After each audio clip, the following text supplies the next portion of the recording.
What's going on, everybody? Metal Dad here, and I'm here as always with Turbo. And there's a lot of things going on this week, everywhere around the world, and even in personal lives. There's a lot going on. I know you have a lot going on, Turbo. Well, a few things, nothing crazy though. So I think we're going to start this out. And I was asking Chris here to play a little bit of some Russian stuff earlier. So in light of everything that's going on, why don't you play me something Russian? Okay, well, I don't technically know any Russian tunes, but this is reminiscent of some beautiful Russian music. Russian sounds. Eastern European, if you will. There we go.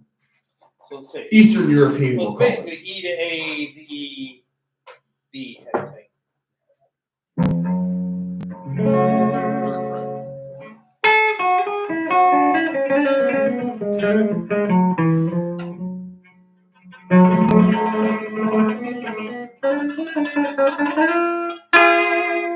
Get around.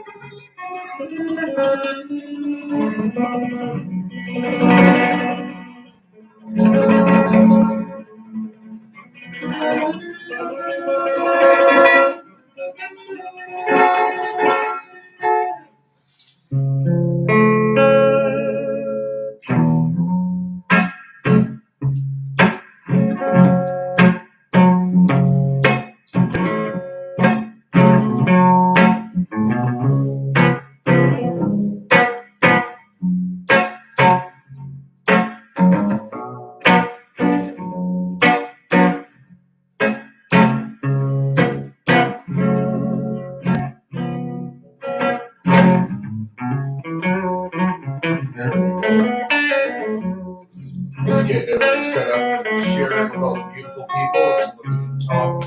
The chat box is there. I like the vibe you're going. Lay it down there, Turks.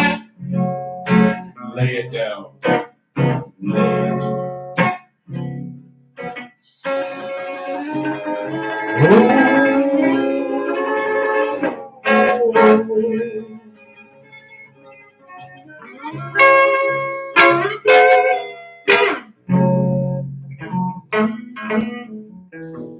A little bluesy now. A little bluesy.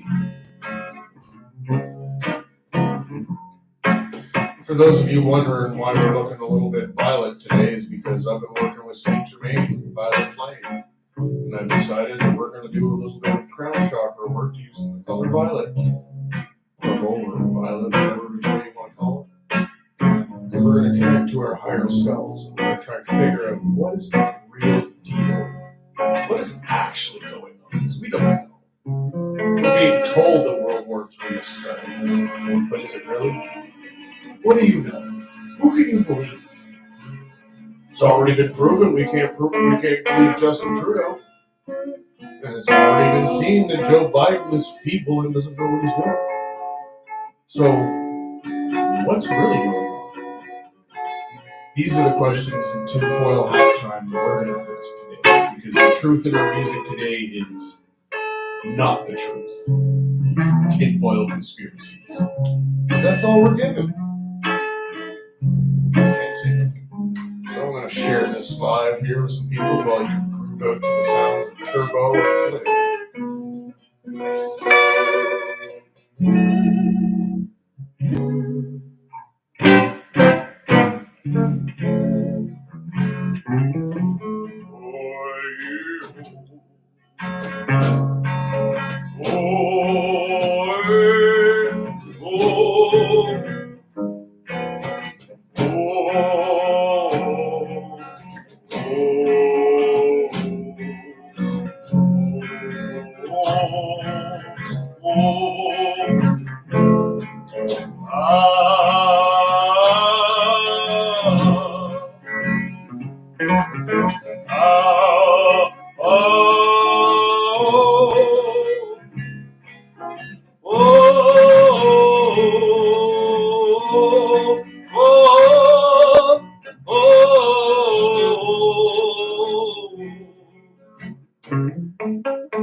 A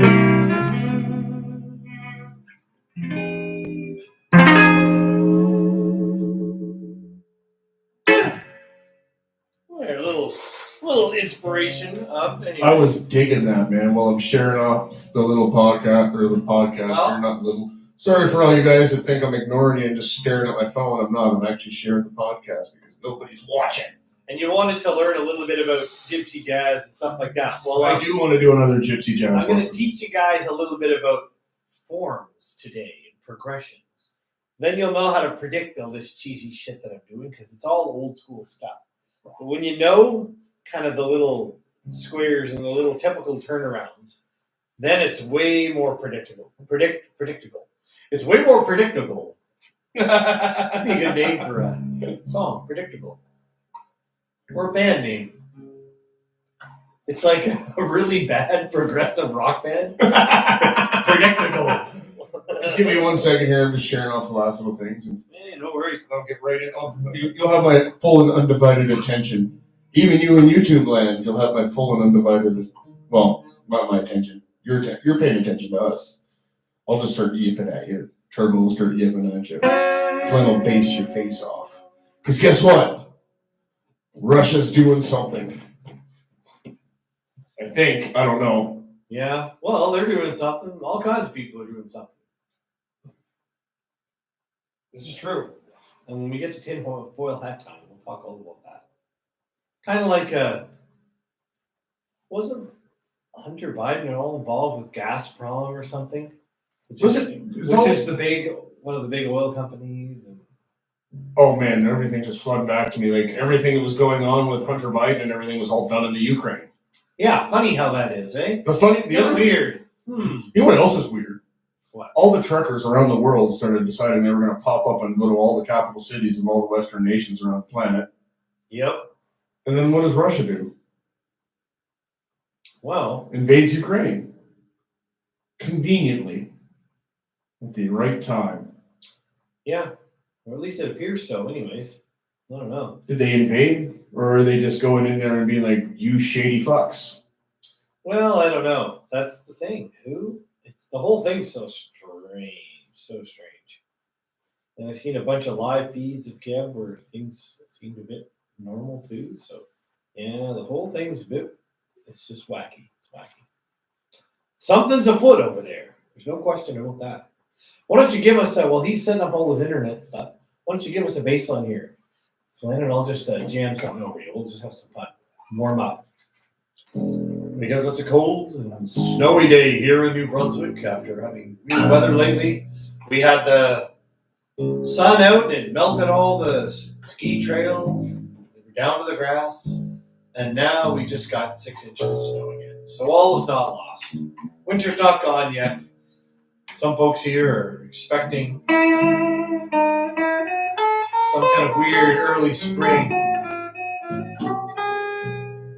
But oh no, not yet. Some of us still have hope that winter will still remain. Alright. I think I shared it off enough. And this remaining winter will still. I should start doing this back up on TikTok, but that's a Chinese fucking site. So, but you know, maybe we should be on TikTok. Everything's Chinese now anyway. What am I talking about? So when's China going to invade Taiwan? Take my hearing aids out. I don't know. I hope they don't. Well, all right. Before we put our tinfoil hats on, we might as well do some gypsy jazz lessons. Okay, well here we'll start with this, guys. So we're going to start with form. We'll do that little Russian tune I did. I'll show you how it goes.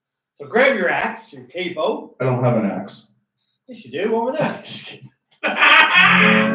And you got another one over there. He's got a little one by the fire. I'm being saucy.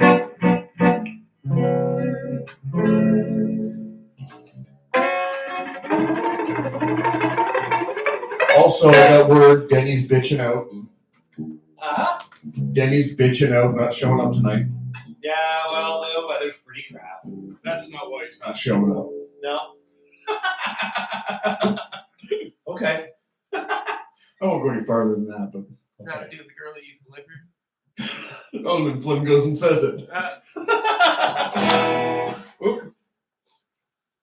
No, he's with his special lady tonight. Well, that's all right. There's nothing wrong with that. I'm still going to say that he's bitching out. Well, hey, have at it, man. That's just what I do. He deserves it. He's French. Well, we all need a little love sometime. And some of us just do Kundalini yoga. Oh, yeah. All right, so I got my axe. Where's my cable? Flynn, what'd you do with my cable? I invaded Ukraine with it. For those of you who didn't hear, he said he invaded the Ukraine with it. Same standard, so. Okay. So, when you're trying to do traditional music and stuff, the thing is, there's certain common forms.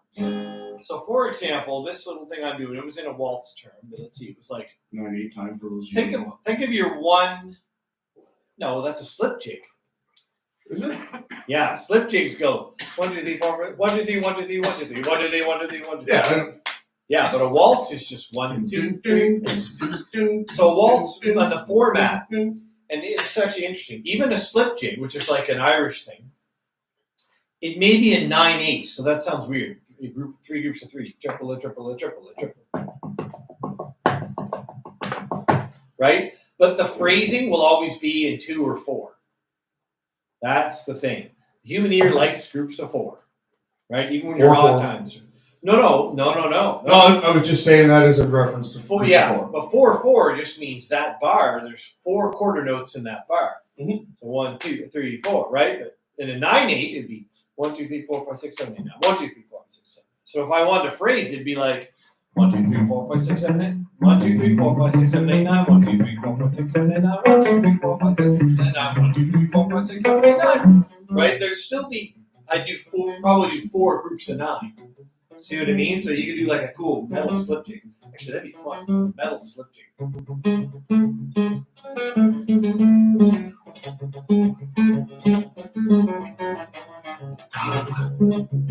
That's a 12. Yeah, I know. 12 is a real popular. I was just doing a normal jig. That triple, right? But so the idea of the form though is like in the progression. So say for example, I'm doing this little Russian-y thing. It goes like this. It's like 1, 2, 2, 3, and then 4, 5, 6. Then I go to the 5 chord. 7, 8, 1, 2. I go to the 4 chord. 3, 4, 1, 5, 6, 7, 8. And so when you know that like a lot of these traditional tunes, if they're not a blues will be a 12 bar pattern. Yeah, right? blues. But a lot of this stuff, and some traditional is, but a lot of traditional is like an 8 or a 16 bar format sort of thing. Yeah. And so you're looking for those little patterns of 4, and they're almost always, I mean, there's other changes, but that idea, I call it the rock box when I'm teaching, 1, 4, 5, right? So when you're, yeah, right? So if I'd say so it goes like 1, it's got 4 1s, minors though, so only the 5 will be major in this course. So that's a very Eastern European thing. So we'll start from the top. So it'd be like, so we got 1, 1, 1, 1. So, and again. Then it goes 1, 1, 5, 5. And the 5 happens to be major. Okay, so there's our first half. Then it goes 1, 1, 4. Yeah. Then 1, 1, 4, 4.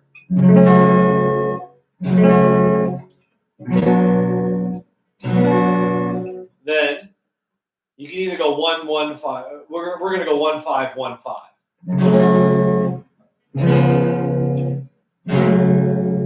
And sometimes I'll even do an augmented. Where you flat. So with a guitar player, you flatten your first finger. And then flatten that first finger. Flatten your first finger.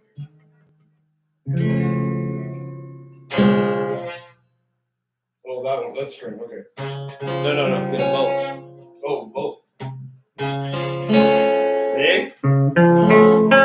flatten. Yeah. I thought you meant like flatten the And note. that's an augmented. Sometimes they'll do that. No, flatten your finger. And when you do an augmented, you're doing a raised fifth. Motherfucker. So the bass player, instead of like be. So it gives it this kind of cool flow. You'll often hear that in a blues. I was thinking of that Stevie Ray Vaughan song. It starts with things I used to do. And a lot of 50s songs will do that.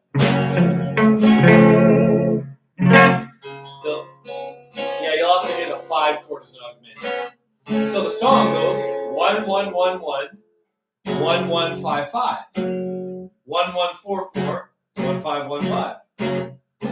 That's your number system. And so when you can follow that, so let's try it. So it'll be like ready. So 1 2 3 1 2 3. And the second one. So sorry, fifth, 6, here, 5. 2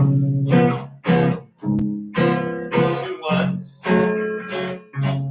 4s, 1 5 1 5. Let's try it again. 4 1s.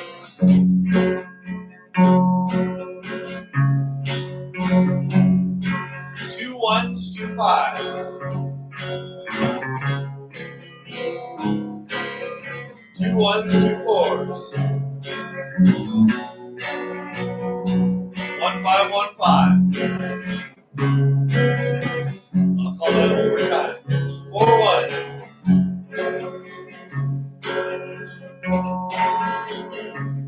1 1 5 5.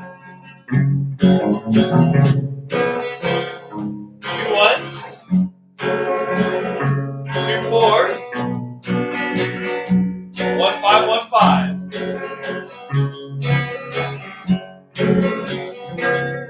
There we go. So there's your format. Now we got a couple comments. Hello. Good morning to you. It's not morning to us because I know where you're coming from. We The have Philippines over there. Yep, and someone almost looks like Cyrillic writing. Looks Russian. Well, hello today. Hello. From today. Mother Russia. All right. You want to try her? Here we go. So I'll bring her in on an augmented.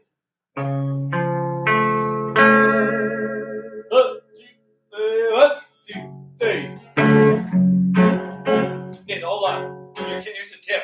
When someone's counting a waltz, you go 1 2 3. It's like it feels too rushed. Never do that. Always count in 2 bars in a waltz. So it'll be 1 2 3 1 2 3. Boom. Then you go. 2 3 1 2. Right?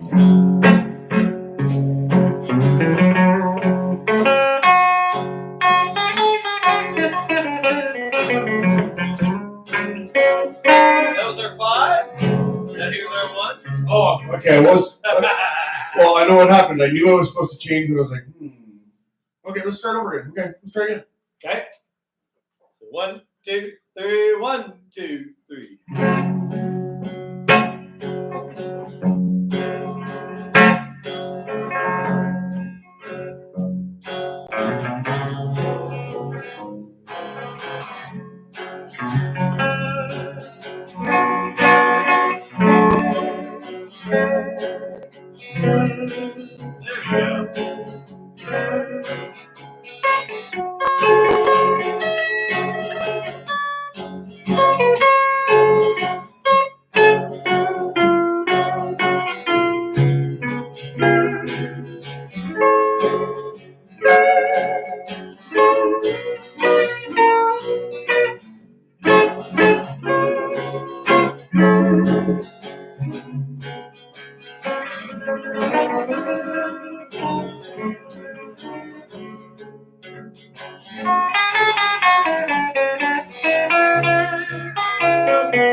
There we go.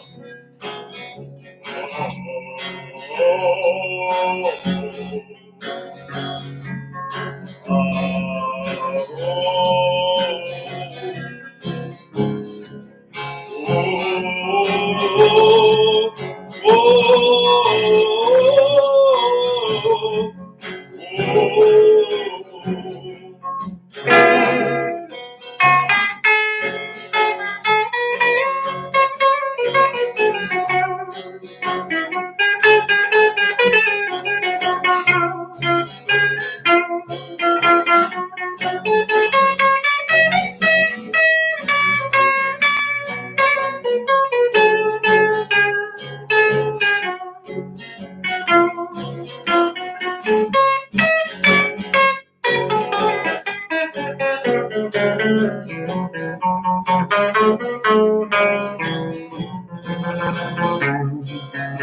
I like that.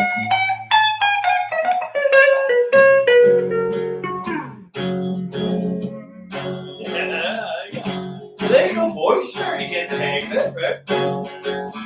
And it's getting comfortable with traditional forms and being able to duplicate those patterns. That's the key to traditional music of any country in the world. That's one thing I've learned. I've played a lot of international music. My fair share, anyway, because it's my favorite country. I love music from all over the world. And yeah, you just catch the forms, and it's pretty straight ahead, you know. It's the human ear. We like a bit of a pattern. I mean, that's what a song is. Yeah. Well, not bad though. And it helps me out a lot too, because a lot of my traditional music comes from bagpiping. And bagpiping is just a lot of lead work. So you have focus a lot on the chords and shit like that, right? Right, but there's always, and you can always put a chord behind a lead. That's the neat thing. Oh yeah, you can, but bagpipes, they don't really have a way to do that. Well, not on the bagpipe, but you could. Well, you could, but you'd have to sustain, each person would have to sustain a note in the chord and behind everything. I was thinking more another instrument could just back up the. Oh, definitely. Guitars do it all the time, and keyboards and shit like that, right? It's just when you're in a military pipe band, you don't run across that stuff.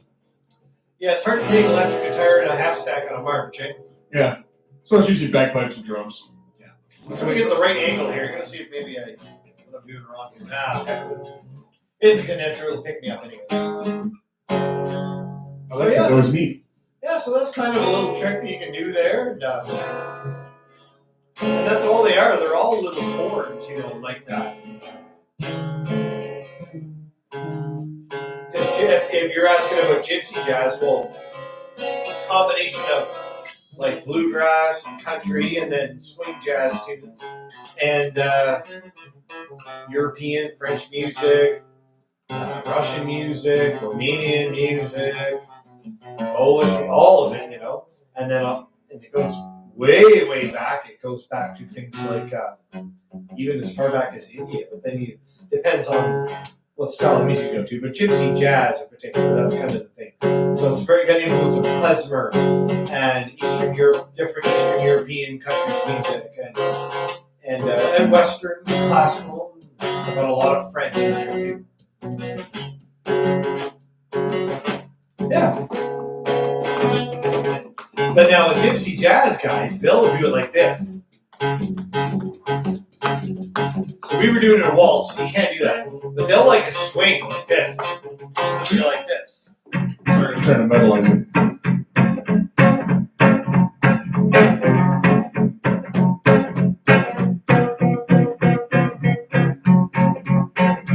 So what's the picking technique you're doing there?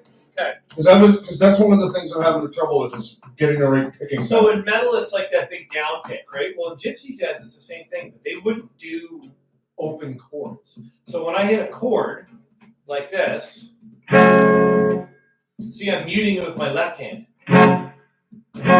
So what they like is these big, fat bar chords, so that when they let go, it kills it. Yeah.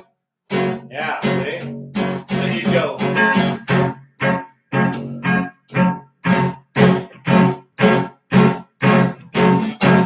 Yeah.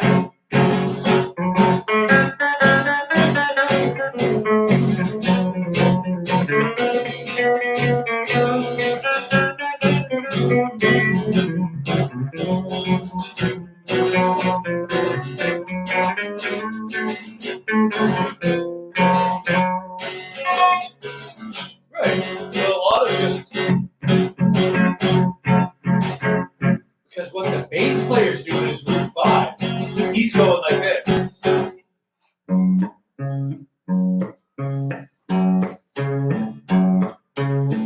Yeah, so for rock guys, I'm just like, you're playing a power chord one at a time. Now you go to 4. Back to the 1. Now you're 5.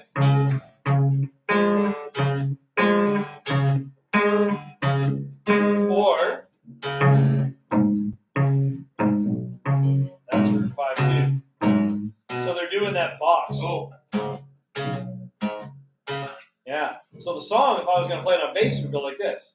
So 1. 2 more. Now the 5. 1. 4. 1. 5. 1. So now there's the magic right there. So there was a quick change between 1 and 5, 1 and 5. So sometimes you just don't bother doing the root 5 if it's fast. I would just go 1, 1, 5, 5. Just like that. So then you get, so the song would be.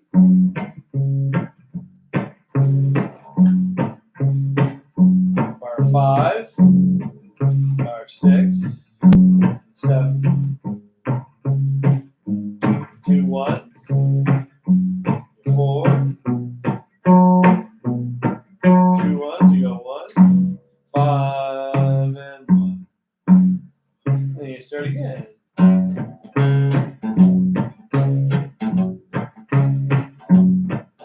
2 more.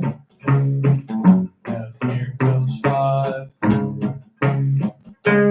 1. And your 4.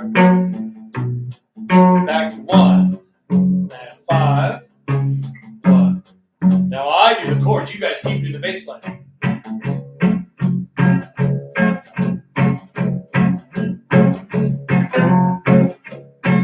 Now up to the 5. 1. Here comes the 4. And back to 1. And 5. 1. There they go. Now I can do a little lead.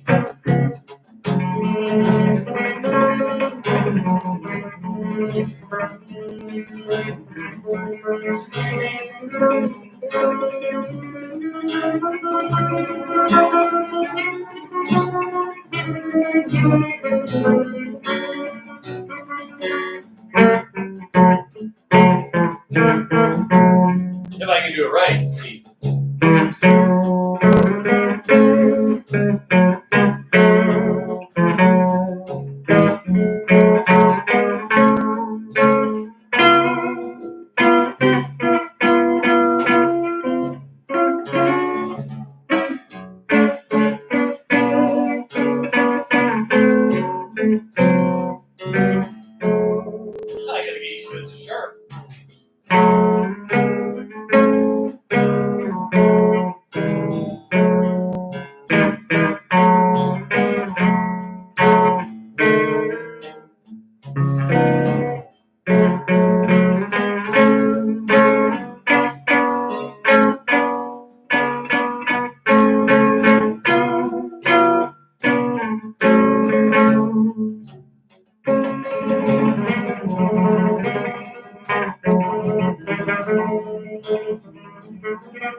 There we go.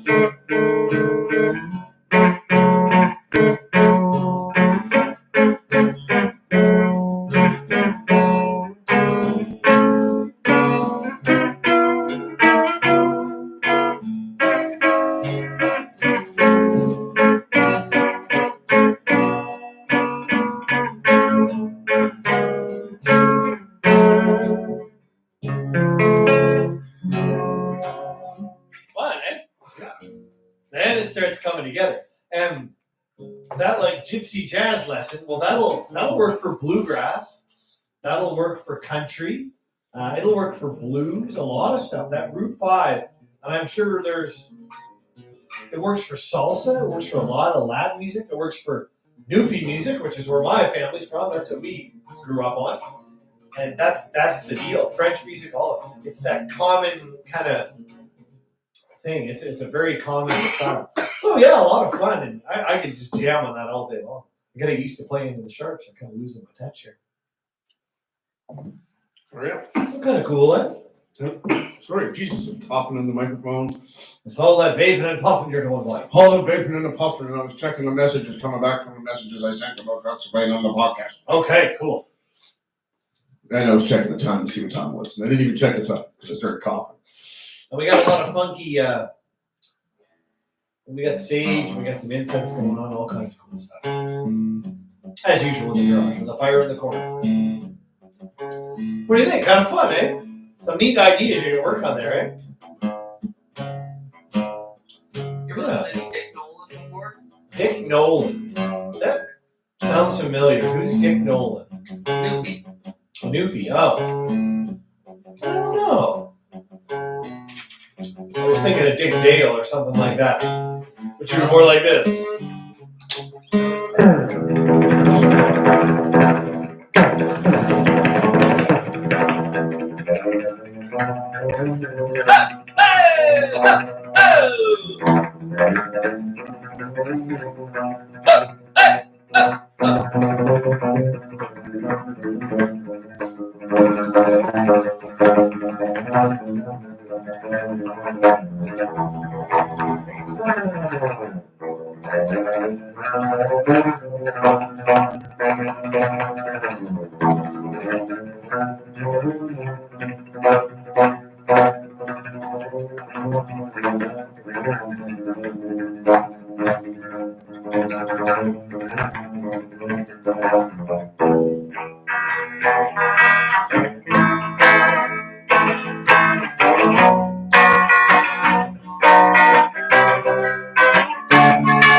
Classic, right?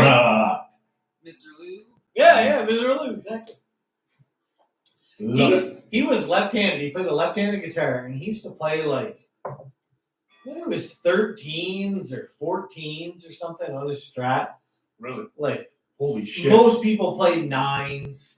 They come with 9s in the factories, 9 gauge. For those who don't know, so it's 0.009 inches on the high E, and on the low E, it'd be 0.042 inches. So he'd be playing like 0.56 or 0.59 on the low E, maybe a 60 or something, and then like 12s or 13s on the top, which doesn't seem like much. Yeah, you do 13 to 52 on an acoustic detuned. So he would. No, I do that on my electric, my Beast. On standard? No, on C sharp. Yeah, right. So because I had to play low. Because the metal guys, that's what we do. We tune it right. We tune our guitars low and put these heavy strings so they're not all floppy. Well, he just had these like, they were like friggin' railroad ties on this guitar. Really? You wouldn't think that would make, but those who know, if you don't play guitar, it's like, it's going from like the most soft, rubberized running shoes you've ever had in your life to basically walking on a piece of rubber. pretty much. It's heavy. Yeah. It's heavy. Although my favorite pair I like it heavy. I ever had was a set of sandals made out of tires and just some leather on top of them. Man, they were the best shoes. My feet never felt better. Got a million miles out of them too. The sole never wore out. It was the leather wore out. Oh man, it's fucking classic. You know what that makes you think? Speaking of conspiracy theories, so you know they say like they can develop the attire that will never wear out, but they didn't do that because they stopped selling tires. So imagine if you had that as the sole of your shoe. You could have a sole of your shoe that would probably last your entire life. Well, you One sole of a shoe. Well, you couldn't do that because Once you became an adult, because then they couldn't charge you money to buy new shoes all the time. or maybe you get new shoes with the same sole. Maybe you could do that. That'd be kind of cool. One wouldn't it? cobbler. Yeah. There used to be cobblers. There still is a few. We could find a couple more and train them. Well, you know. Most people don't want to do the hard work anymore, though. That's why we're running into the problems we're running into. Or I wonder if a lot of young folk don't have the opportunity. You know, if they thought they could make a living as a cobbler instead of doing that, instead of working in a call center, I bet you a lot of kids would do it. Maybe. Right? Probably. A chance. Well, if we change the way things work, then yeah. Especially if you start making cool shoes, repairing cool boots and stuff. Yeah, you know. Working with your hands, getting right in there, getting dirty. Which reminds me, my fucking stepdaughter today had her first day at work. Oh, what's she doing? Oh, I'm not sure if I can shout it out there, but Rock and Jose will fucking won't mind, but she's working over at Mingler's in her Mufco. Oh, good for her. Shout out to Mingler's in her Mufco. Out the old pub. I had not my first illegal beer, but I did have some illegal beer. I will shout out to my buddy Kyle Robinson, who got a hand of the job, and also Flynn, too.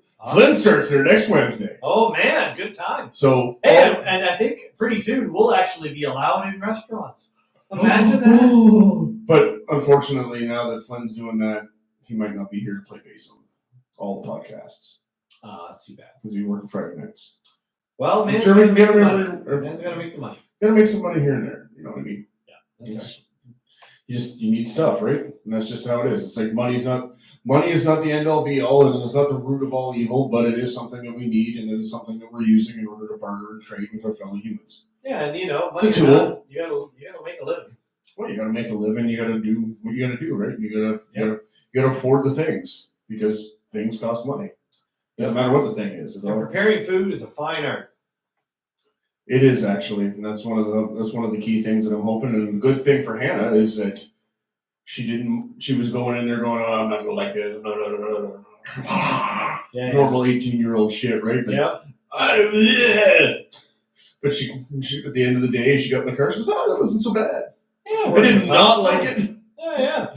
Like so, whatever. She's just doing food prep and stuff like that, you know. Oh, that's good. Working in the kitchen, working with ranks. I used to work in an old pizza shop years ago.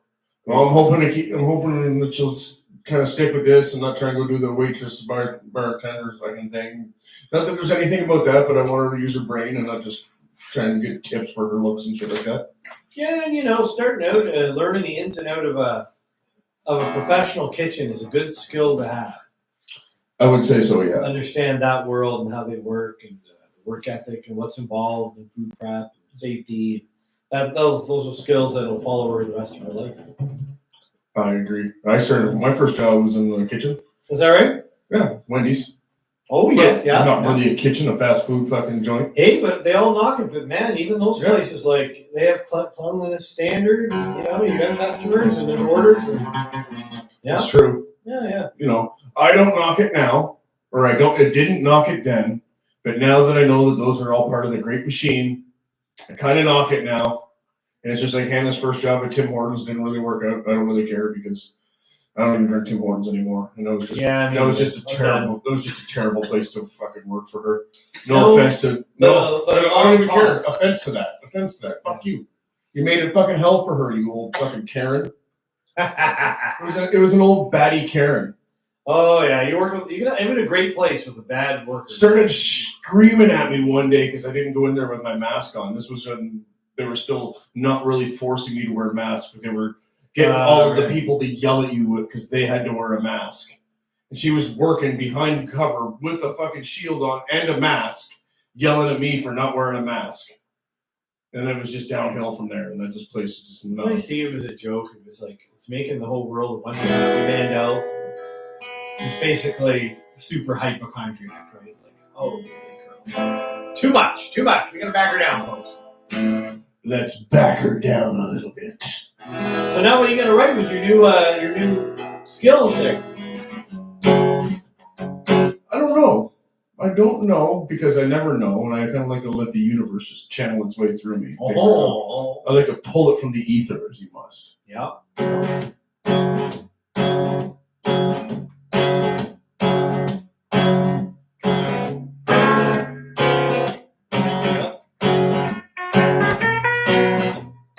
think I screwed that up a little bit. I lost the picking pattern now. It's still so fresh that I can't just pull it out. Well, because you could do the waltz, you can do it as a 4/4, you can do it as a 6/8, you can do whatever you want. That's what she said. Oh, she said that. Like, here's how Johnny Cash would do it. Ready? He goes, Johnny Cash would go like this.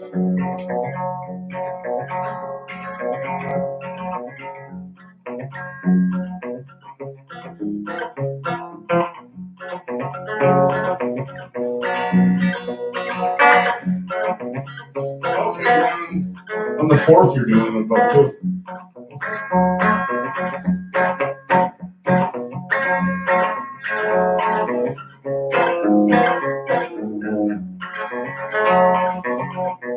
Johnny Cash. And he do something like this. Well, there I was on a dark and stormy night working at the pub, slinging out the pizzas and dealing with the bug. And in came a tall black man wearing a big black hat. And he said, I want a pizza. Boy, it just like that. And he might drag on that last E-chord because he likes to drag it on. And here he goes.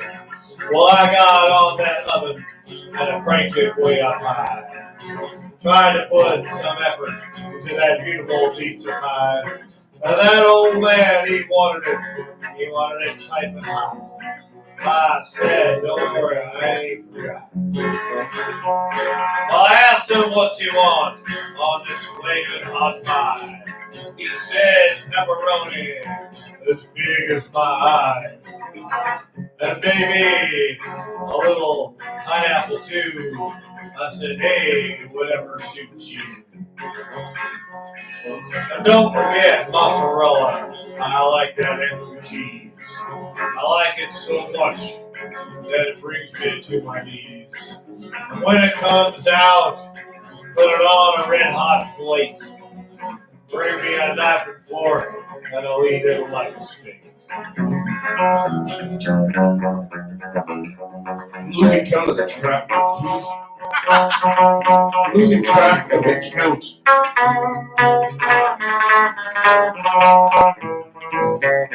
I like it though because it's expanding my brain to get me to think. And that's the thing. It's super easy. Yeah, it is. But it's fucking my brain up. If you're not used to it, it's really hard. And the metal and rock guys really struggle with it. I've noticed that. And I've been teaching for years. Why, I don't know, but I think it's because they're used to learning songs. When you know the song, you gotta follow it. I figured it out. But it's so repetitive. There's something about it. I don't know. It's because metal is riff based. That's right. It's all riff based. Yeah, so you learn the it's riff, progression. Yeah. and then when you're writing a song, you compile all the riffs together to make a fucking orchestrated fucking piece. Whereas this is it's kind of the same thing, but it's not. Yeah, the riffs go on top of the progression, which is a different way to do it. Yeah. And then you try and slide they're more like fills actually at that point. They're not even riffs anymore. You put like riff type fills on top of that chord progression. So it's more chord progression based rather than riff based. I just thought of something. I was singing like a pizza song, Johnny Cash working in the kitchen or whatever. And then it was like the devil coming in the devil's pizza. That made me think of Pizzagate. Oh shit! Ah! Put the tinfoil hats on, folks. We're talking about Pizzagate now. We love you, Chester. Unintentionally. We love you, Chris Cornell. Can't believe you're gone, but you shed light on something that needed to be shed light on. So peace be with you, brothers. That's all I have to say right now about that. Have a moment for them. Yeah. It's a sad, sad world, man. You know another fella who we lost a few years ago who I always liked was, remember the band INXS? They were my favorite band growing up. Yeah, I remember it. Love them. And the lead singer of that, he died under weird circumstances too. So did Bob Saget. Oh yeah, that was weird too. He seemed to have died the same way Chris Cornell died. Bob Saget? Yeah, with some kind of a fucking wound to his head. But they said he fell and hit his head off the bed. The headboard. Oh yeah. But Chris Cornell, was it Chris Cornell? They say he hung from a door, but he had a wound on his head too. Ah. And I can't remember if Chester Bennington had the exact same fucking thing. I'm going to have to go back and, you guys can all fact check me. I don't care. I'm okay with being slightly wrong or even right out wrong. I don't give two flying fucks. But if I remember correctly, they were all kind of taken the same way. Yeah, Weirdly. Weird stuff. And I have Kind this, of like Jeffrey Epstein. I kind of have this feeling too, and I don't know if it's my intuition or what it is, but I think Kurt Cobain was actually talking about that shit too. Hey, maybe. Like the song "In Bloom." Okay. Think about it. I don't know their music. Okay. Sell the kids for food. Oh. Nature is a prude. Right? We demand. Or that's not how it goes. We demand some more. Nature is a whore. But it's just something about that line. Sell the kids for food. Things like rape me. I know they're not. I know they're not 100% about it. Like rape me probably isn't. But he was singing about things that were so ambiguous that could be applied to so many different things that they could have been shining light on things. And think about it. Kurt Cobain was a man who really didn't care about fame, hated fame, and they proved in the autopsy that he was way too high to actually shoot himself. Oh, is that right? Or at least I've heard that. So once again, go ahead, fact check. I don't know. I've never dug in. I'm not a big Nirvana guy, so I never really dug into that whole thing. You know? Well, I'm not saying, but it's one of those things where there's a question. There's a lot of things these days where you go back and you go, wait a minute. For example, those who don't live in Canada, those who do, I think it was the Shermans were a very wealthy pharmaceutical family who ran a pharmaceutical company, and they were found hung, and it was claimed it was a suicide, but their hands were tied and they were hung, and it was just a terrible, terrible thing. But they were this billionaire family, and it turns out they were producing hydrochloroquine. Go on. Yeah. Well, at the time, nobody thought I'm of intrigued. Hydrochloroquine. That wasn't there. But when it went on, it was kind of a big thing in the news. It was like, okay, it was this weird case, and then it just kind of was ruled as a suicide. A dual suicide. It just seemed weird, and it just kind of disappeared off the radar. And then, it came back when they said, well, this is what the deal was. They were kind of these philanthropists, and they made hydrochloroquine, and then all of a sudden they died, and that all kind of got put by the wayside. A couple of years later, now it's this controversial medicine. So, I don't know. All I know is I got sick, and it wasn't COVID, and I thought, well, I'm going to look in, and everybody was talking about all this stuff. And I know quercetin is kind of the naturopath version of hydrochloroquine. Really? Yeah, hydrochloroquine, like quinine, So quercetin is quinine. It's made from like the 10th of grapefruits and stuff. And I forget exactly what it does. I think it really helps to facilitate vitamin absorption and stuff like that. Again, fact check that. But I think that's kind of the idea. It helps to absorb vitamin D and things like that, thus being such a valuable immune booster, right? Anyways, yeah, weird stuff. So yeah, there's so many things we go back and go, okay, what was up with that? What was up with all the Epstein blackmailing and all that? You know? Now all this weird corruption, all these weird events, and, you know, God bless the people in Ukraine going through troubles right now, and everybody on all the sides, those soldiers don't want to be there. It sucks. No fun for any of them. It's Well, good. It's terrible. Here's the reality about warfare now. You don't even need nuclear weapons. Okay. And a 200,000 man army, Yeah. everybody's worried about fucking China. You can drop tungsten rods from the fucking sky and take out What do they call them? Rods of God or something? take out China's entire army without any nuclear backfall. And that's not even an explosion. That's just a metal rod hitting the ground. Now, could they not do the same thing? Doesn't exactly. See, Yeah. that's the thing. And at this point Right. in time, it doesn't matter. You know, as long as for now if they try one of those weapons out on an army, those guys signed up for it. You know, and I'm not talking shit, okay? Before anybody says anything to me, I'm a fucking veteran. And when I was at war, I was prepared to die. So that's why I can say shit like that. So before anybody tries to cancel me or kill me fucking inconsiderate, two things.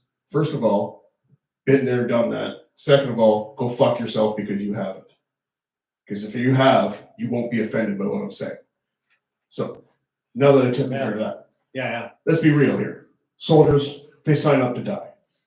That's just fucking straight up reality. Yeah. So as long as, this is from a war standpoint, they're only targeting armies for now and not taking out cities where millions of people, fucking innocent civilians can die. Yeah. That's different. So we have this capability that if we really wanted to stop Russia from invading the Ukraine, let's be real. Well, it's such a complicated situation. It's so strange. Like, from our perspective, you know, it was kind of like just citizens over here in the east coast of Canada and just listening to CBC. I listened to all stuff around the world, just all these weird connections and corruption that was going on involving a lot of American and Canadian politicians and their families in the Ukraine. Yeah, and getting up to no good. And then all of a sudden this is going on. It just doesn't seem so cut and dry. Like, now, if you were watching our Canadian Broadcasting Corporation, it's very cut and dry. It's just, Russia's evil. And that's it. Russia's evil, and Putin's the worst, and blah, blah, blah. And you kind of go, yeah, but you guys were all just lying and lying and lying right through their teeth about so many other things right here in our soil. And we could look at it. I had friends in Ottawa. That's just one example. But there's so many. Look at that family we were talking about. That was kind of weird. And our prime minister has been involved in so much corruption scandals. So many corruption scandals in such a short time that you can't. The whole thing you can't fathom stinks. And that's why I wrote that. I don't know if you saw, but that's why I wrote that post on Facebook that I wrote this morning. I don't know. What was it? Well, I will paraphrase it for everybody. I woke up. I wasn't angry or nothing, but I decided I was going to look at Facebook first thing. I know. Who fucking really should do that? I don't know. I do when I'm drinking my coffee. So sitting on the fucking toilet, taking my morning dump, and I was scrolling through, trying not to comment on fucking things that people were saying. I can't remember most of the things, but I did come across a friend of mine wearing a mask, fucking taking a picture of her certificate for her third booster shot, her third jab. Whatever floats your boat, sister. So it was very hard for me not to say anything because, to each their own. Yeah. But I wanted to say, listen, why are you flaunting medical information online?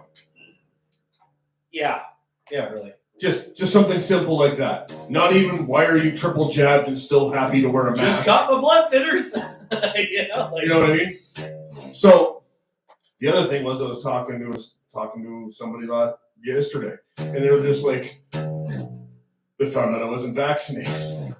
He's just like, one thing I know is that everybody in this house didn't get fucking COVID, and they're all triple vaccinated, but everybody else on the street got COVID. I was just like, are they vaccinated? Yeah, but not triple. I was just like, here's what's gonna really fuck you. Never been vaccinated, not sick with COVID. Because my natural immunity. And what did he think of that? That's all he did. I just kind of like, okay. He was just joking, saying, get off. He was like, get off my property. Because he's like really hardcore, like fucking, like ex-military sergeant major guy. Yeah. But completely fucking into the news and what CBC is saying and everything like that. Which brings us back to something I was going to mention while you were talking. Okay, yeah. Now, or just bring it back to the post. Can you give me a little extra gain on my mic? Just a Yeah. smidge? Well, yeah, I turned the main volume down because we were feedback. Okay. Because this condenser should be just going to the roof. There, that's a little bit. There we go. Okay. Well, we were feedbacking a little bit on the highs, so okay. I pulled the main volume down. We should still be good and go through all the recordings. Okay, cool. So the post I wrote this morning, after going through all of that stuff, to bring it right back, I decided I'm going to do a Dear Facebook post. Like I always do. I always write a Dear Facebook post. And I was just like, it's yes, if Russia's invading the Ukraine and there's atrocities going on, we should pray for that. But at the same time, the reason that they're doing that is because our leadership is weak. So instead of going into tinfoil conspiracy things, I just figured I would attack the weak leadership of the West. And so I went on about how maybe we shouldn't be worrying about what's going on over there as much because we can't even take care of what's going on here. And we need to replace our leadership because they are not the leadership that we should be dealing with. Now, the other funny thing is that I want to say, and this is not in my post at all, that's pretty much just my post.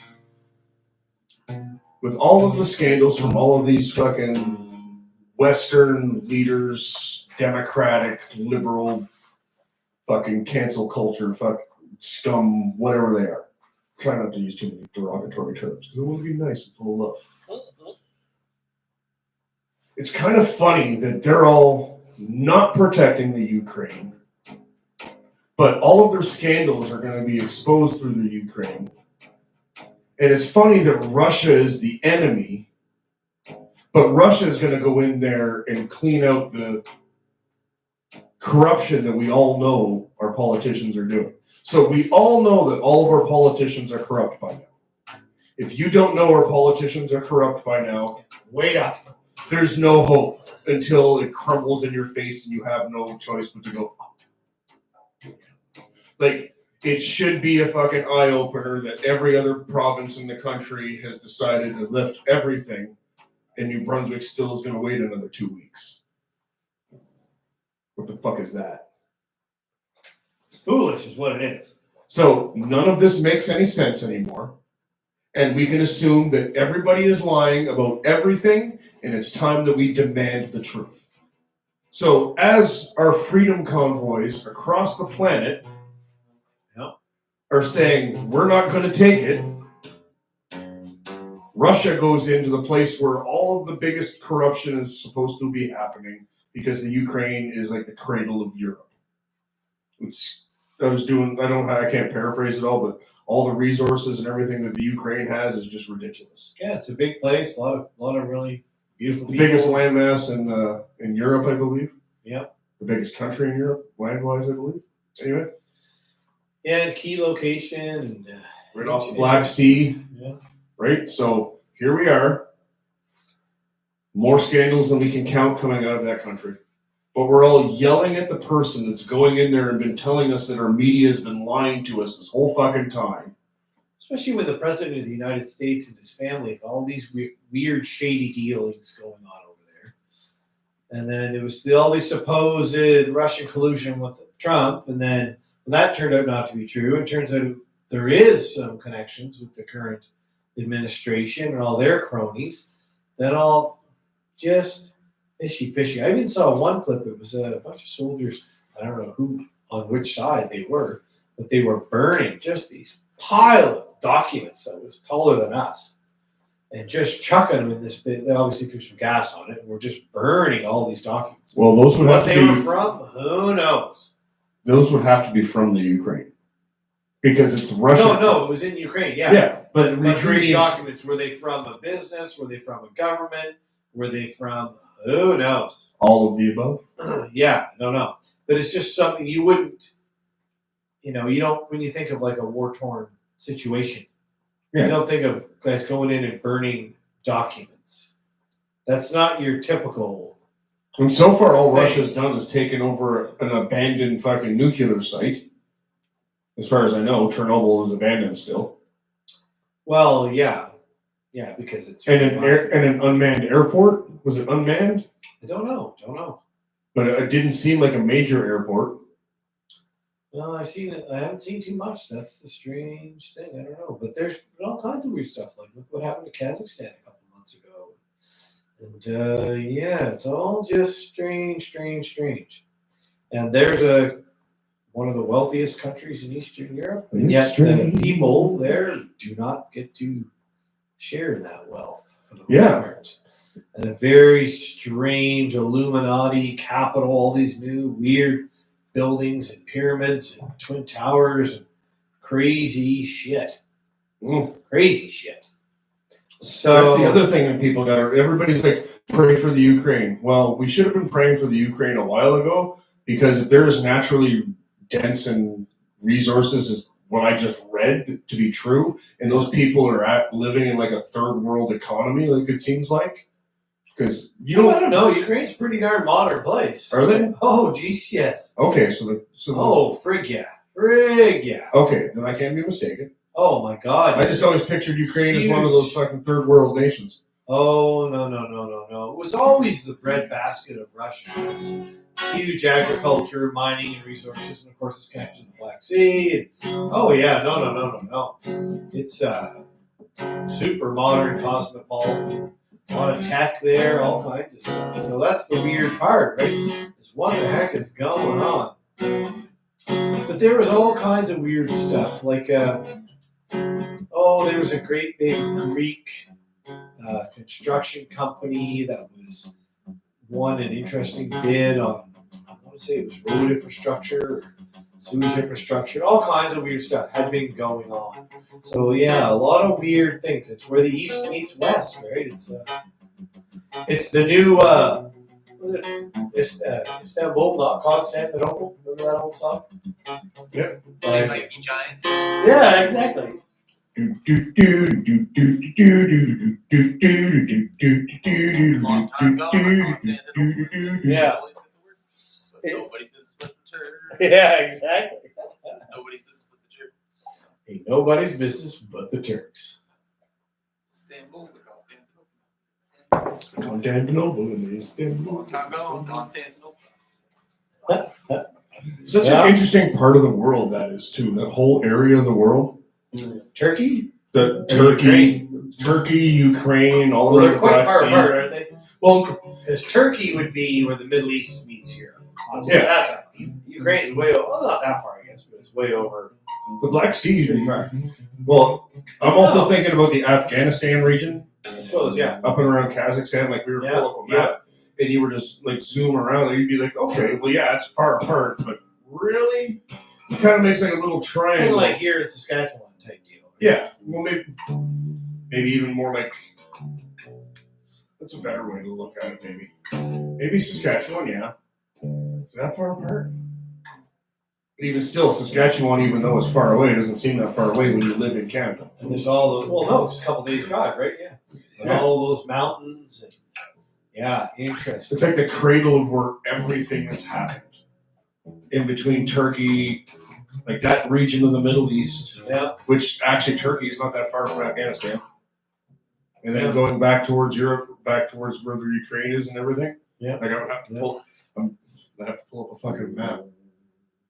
I don't really feel like doing it right now, but that, if I remember correctly, like Russia kind of comes down in there, the Black Sea's here, and then that's where all those stand countries, like right on the other side of Sochi and everything, because I believe Sochi's down in there. Okay. Right? And then that connects, that's close to the Black Sea. Just on the other side of the Black Sea is Ukraine. Just on the other side of like that area of Russia is where Turkmenistan, Uzbekistan, Yep. Afghanistan, Iran, all those countries run right into Turkey, all in and around that whole area, if I'm not mistaken. I'm trying to picture the map in my brain right now. So yes, they are far apart when you have to walk. Yeah. But when you zoom out and you're sitting above the flat earth, looking down, get the tinfoil on. Maybe it's not flat, maybe it is, I don't know. I'm open to anything now. These days, yeah, man, I don't know. I've seen some pretty crazy flat earth theory maps that just kind of go like, I like that. It's kind of neat. Even depicts Lemuria and Atlantis still alive and kicking. Yeah, those are kind of neat. You see those maps yet? I've seen all kinds lately. Ooh, buddy! I don't know if it's true, but something damn good to look at and talk about. It's interesting, yeah. Well, why is the UN map, or the UN flag, a map of what flat earth would look like? I don't know. But if it's a flat earth, and we got a firmament, how are they going to get those tungsten rods up there? Ooh, maybe there's no tungsten rods. Maybe, right? Maybe. Now we're getting well, how do they have the satellites up there? I don't know. Are the satellites up there? So some flat earthers say that it's helium balloons. NASA is the largest consumer of helium. Really? Yeah. Super rare thing, and they're the largest consumer of helium in the world. Just a bunch of people sitting around in a room going, Yeah. Some people say that's Starlink and all of it. That's one of the things. They're like, no, they're all just great big helium balloons just whipping up and down the space station and all that. Could be. Did I tell you about the time I saw the space station in low orbit? No. So me and two buddies were out smoking something, and we have this little Peyote? mini lake it's like a big huge pond called Killarney Lake, spring-fed lake. Oh yeah, Killarney. And we were up there in the summer and playing frisbee. We had this frisbee that had LED lights in it, so you could go at night and chuck it around. It was great fun. You know, because our summers here are so friggin' hot. People who don't live here in central New Brunswick don't realize. Because here we are, it's minus 14 and it's snowing, no big deal. You know, whatever, it's like this. But for 2 months, usually July and August. Holy, this valley that we live in. Sometimes even June, July and August. Yeah, it's crazy hot. I remember a buddy of mine moved here from Congo, and he was complaining about the heat. He's like, this is great. How do you guys do this? I was like, this is like Manila.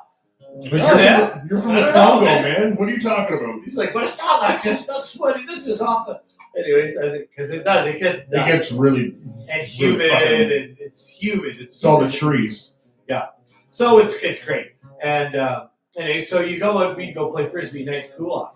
And there we were chucking around, and then all of a sudden we looked up, and I was like, guys, what the hell is that? And we seen these weird squares, like, slowly going through the sky. And I had this, like, sick feeling in my stomach, like, am I seeing a fucking UFO? Like, it was creepy, man. I'd never seen anything like that in my life. And we're all looking at it, look at each other, going, what the hell is that? And then one of the guys is like, I think that's the space station.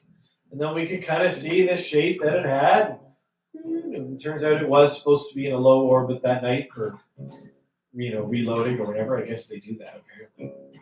I don't know, but it was weird looking because it was like this outline, and you could only kind of just see the lights. It was just because that was the weird thing about it. You didn't really see a structure; you just saw a shape. So it was weird. Maybe we didn't. I don't know. Maybe it was something else. But that was the official story. Is that it was we went home and checked it on the net that night. It was 10 years ago. And weird though, real trip. Maybe I did see a UFO. I'm just going to sit here and... it was unlike anything I've ever seen. It was not like seeing a plane at night. It was just the most surreal, strange thing I've ever seen. It was weird. I don't know what to say to that right now. We'll play some weird music. I ate too much Mingler's pizza, and now I'm all like groggy. All that dough. I notice that every time I eat dough or lots of bread now, I get tired. Oh, me too. And I never really noticed it until Joe Rogan pointed it out that when you eat bread, that's why you have a nap in the afternoon if you have sandwiches at lunchtime, because your body it takes so much energy just to break down the bread. So you're all like, Oh man, that's why I had to go back on my diet. It was just I couldn't take it anymore, man. It's like all the carbs and rice and anything. It was delicious. I loved it. Bread. I was home making bread. You just couldn't stay awake. It was crazy. oh yeah, So I had to it's say no. very hard to stay awake when you eat too much bread. And, oh man, even just looking at it, I see. Oh, you guys can't see it. It's off camera. There's a Mingler's Pizza, the little pizzeria menu. And there's the guy. The symbol. He's got a chef's hat. He goes like this. Mmm. And it said it looks so delicious. And a great big, fresh, big, doughy grease wheel would be amazing. Have you ever had a Mingler's pizza before? So I mentioned earlier, my first illegal beer in New Brunswick was at Mingler's. Oh, really? So I used to work. So short answer, yes. So when I was in high school, I used to work. So we're a military base here, and all the PMQs, the private married quarters. When they were empty, there'd be contractors who would go, and we'd have to cut their lawn, and then all the common spaces and all the fields. And there was a different contractor that had the actual base. My brother worked for them. Well, I worked for this guy, and they were based out of a local town called Stanley around here. Anyways, it was great guys. And my job was to drive this little car, little pony or whatever it was, little hatchback, and I'd deliver gas to the guys wherever they were. And I had a weed eat whacker, and I would go back, I'd go around and I'd trim and do all that kind of stuff. So one day at lunch, we went into the Mingler's pub because you could get pub food. I never had pub food. It was like you could get a hamburger and fries or a hot turkey sandwich instead of just some cheap ass burger and crap sandwich. And Subway wasn't even around back then. It was just coming out. And you could get these little dollar beers. So they got a tray of dollar beers. And, it was cheap old drafts. You put a bit of salt in it, right? Yeah. And, they'd be like $1. And they'd be about this big. I don't know, they're the little 8-ounce ones or whatever. Yeah. So, I used to go there once in a while. Then when I became of age, I'd go in and have pizza and, whatever. We'd hang out and that was our thing. Pub food. I spent more money on pub food. It's ridiculous. So I know well. So mentalizing that little chord progression. Okay.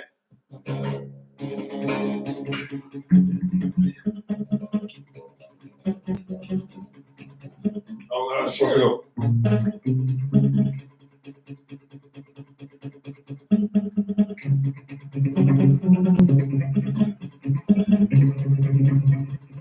Yeah, so it's just fucking. Oh yeah. Just no fucking. Or even like. If you want to do Iron Maiden.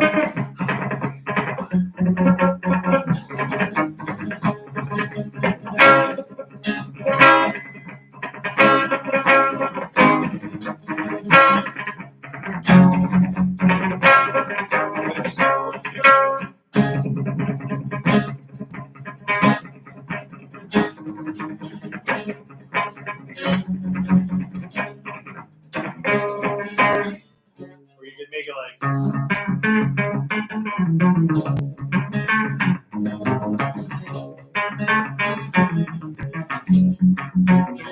I messed up the timing. I actually wrote a metal song based on a gypsy jazz progression. I played it for you one night. So.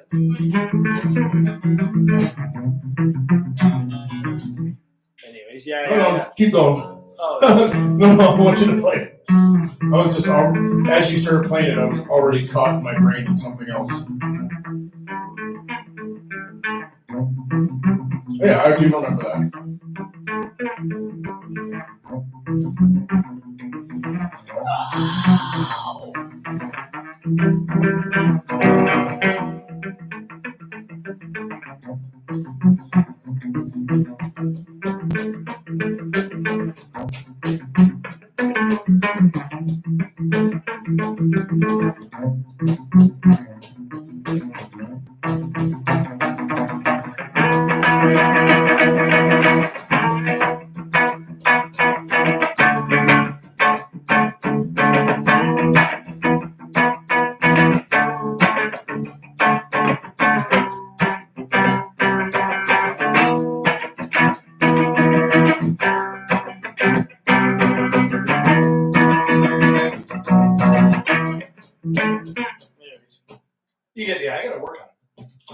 I actually have.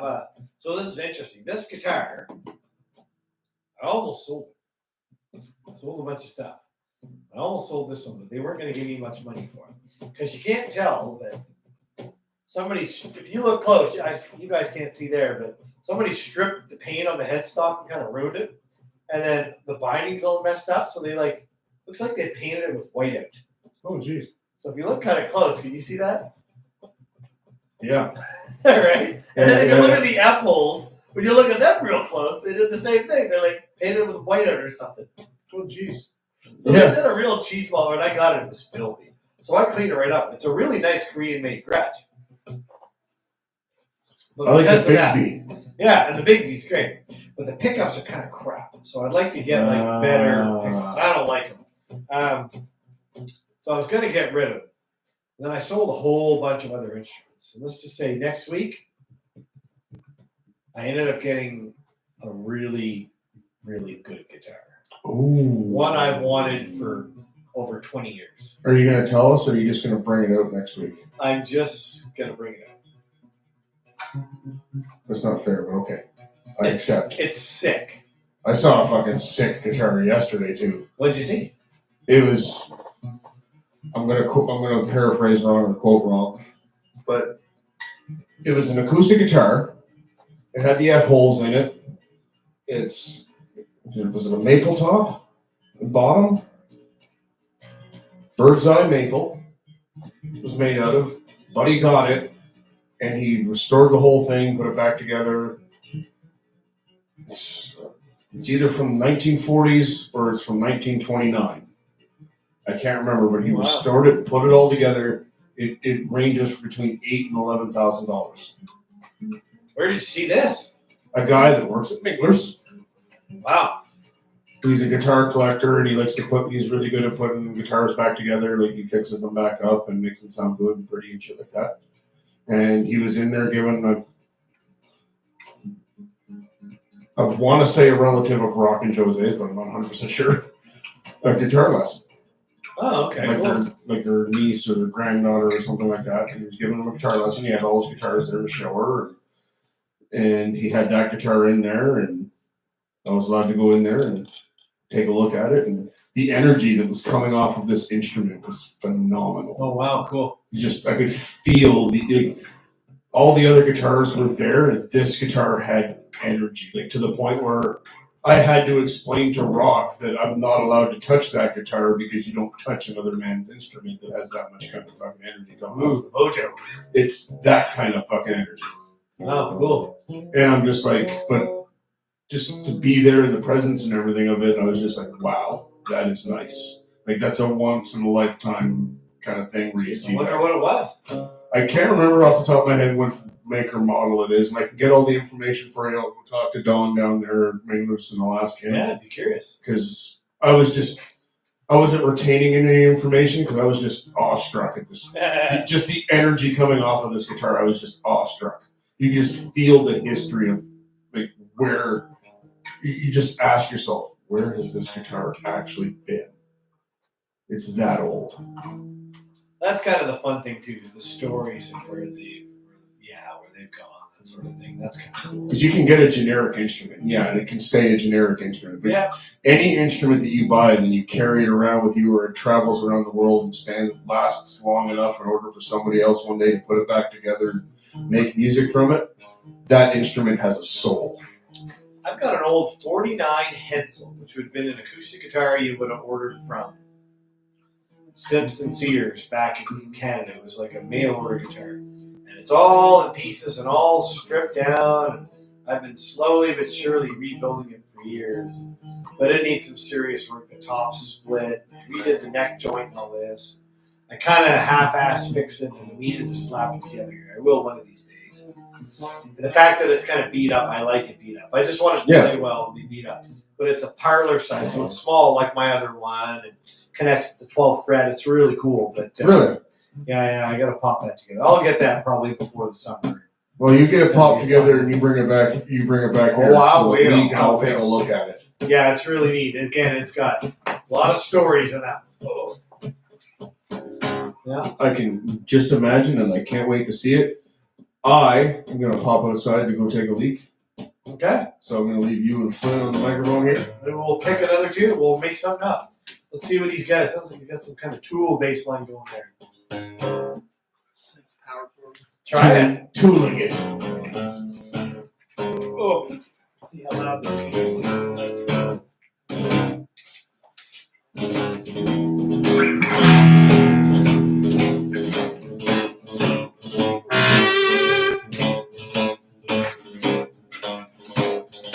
All right, let's channel some Tool.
All you need was a drummer and some weird vocals. We would have had it.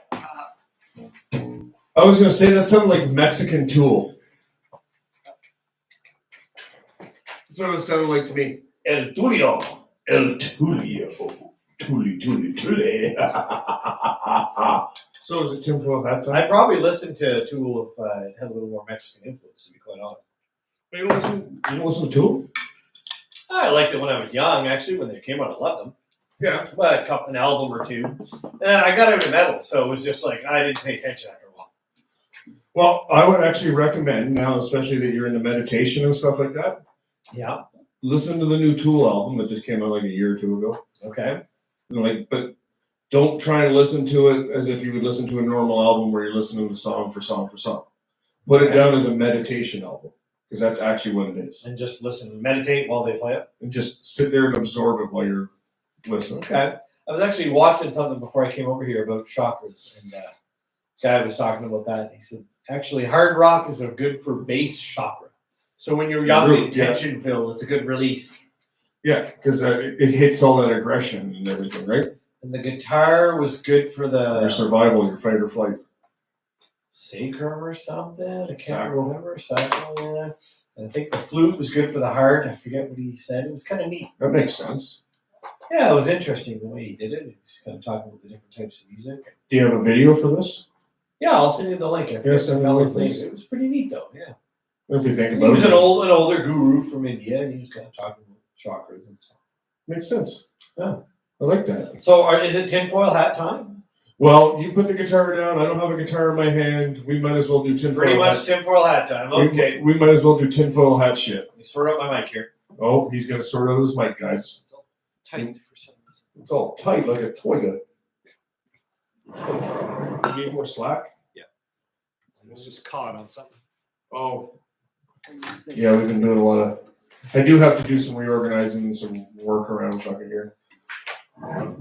Still the ever changing podcast setup, or It was caught on a bin there. We got it all sorted out. oh, we got it all sorted out. Bin. So we're going tinfoil hat. Where do we want to start? Sure. Well, Jamie told me that he saw a being. He's been talking, or a being, what came to him that was Oh, boy. white haired and white beard and very tall. I asked him if it was a Lumerian.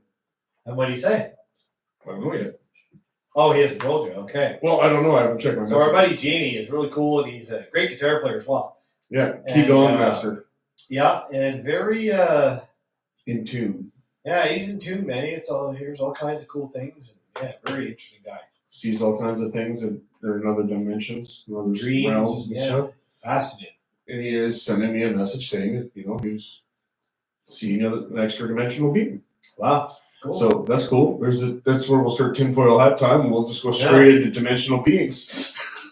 But really, okay. should we talk about Russia?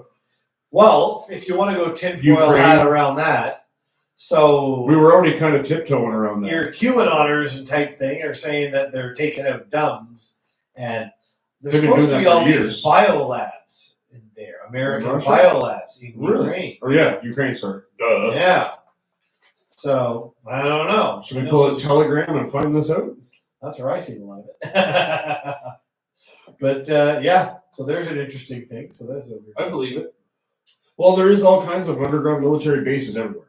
Yeah. Right, and they're deep underground, and they've been digging them for years, and that's an actual fact. That's not even tinfoil. What they do in those things, though, that's the tinfoil conspiracy. Yeah. Because they got those high-speed trains that can travel across the whole continent, like that down there. They got all those tunnel systems and everything. So, in your experience in the military, does it seem logical that that's the case?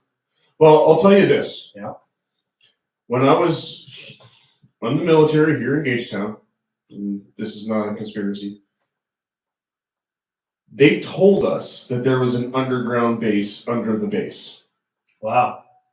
but we were never allowed to go down there. Okay. Like under every walkway was another walkway. Oh wow. That's how big the underground base is. Wow. Crazy. But we were never allowed to go down there.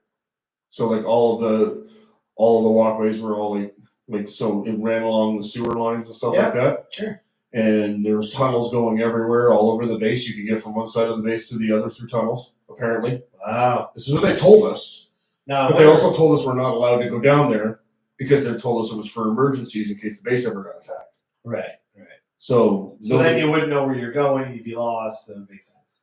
So what is actually under just the base here in Gagetown? If they're admitting it to the soldiers but saying you can't go down there? Yeah. Right? So if every base has an underground base underneath it Yeah. that most people don't know about. Which, like North Bay is completely underground now. Yeah. Completely underground. It used to be an air base. Now it's basically stripped and it's NORAD headquarters, I believe. NORAD. Okay, yeah. And it's completely underground. Wow. Crazy. Jeez. So and then if you get into mud flood Tartarian thing. Oh, never go there. Did they build the base? Or did they find the underground base and build the base on top? Okay, now we've gone real tinfoil hat time. Yeah. Well, we don't know because there's no real evidence in Canada that we can say other than some of the weird buildings that we have. Oh, Tartarian thing? Yeah. Not here in not here in Fredericton anyway. I'm sure that there is. St. John's got all kinds of weird stuff, man. Okay. Tons of stuff. I haven't seen it, so. Well, I haven't traveled since lockdown, since I got hip to that Tartarian thing. But I saw a video a guy did. And it was pretty low-fi. It was just some guy. But all kinds of, because St. John's all hills. Those who don't know St. John, New Brunswick, it's one of the oldest cities in North America. And Pirate City. Yeah. And all hills and built right under the rocks and stuff. Isn't it the oldest? I don't know if St. John's is older. But I think St. John might be the oldest. I think as you were saying that, I'm thinking, I thought I heard it was the first city.